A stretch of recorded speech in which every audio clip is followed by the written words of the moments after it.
Today I'm going to show you how to use cross-fiber friction massage to get rid of tennis elbow. Tennis elbow is a really annoying injury that can last quite a while.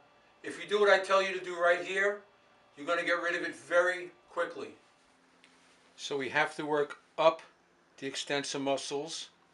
You can put a little oil on there. You go up from about quarter of the way up to where it hurts, to loosen that whole area up. Then you take your thumb, you find the elbow, and you roll into that indentation, and you start rolling back and forth over the tendon. You'll feel it under your fingers. You come down a little bit, you're going to roll over the area a little more, you're going to roll over it a little more, but it's mostly up in this area right here. I'm doing it on somebody else now, and now I'm going to show you how you do it on yourself. This is the quickest way to get rid of tennis elbow. In order to relieve tennis elbow, it needs hands-on work and cross-fiber friction. You put your thumb in, you get a grip so you're squeezing,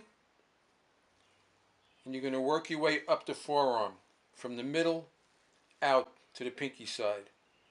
You're going to go up one line here, you're going to come a little further out in a small increment and go up. It's going to hurt a little bit. After you do that a few times, you come up towards the top and go back and forth doing cross fiber friction.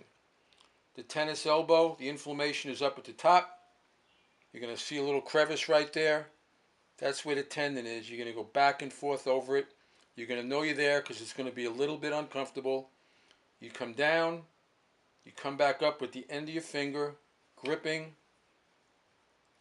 to the top where you feel the bone. You come back down again.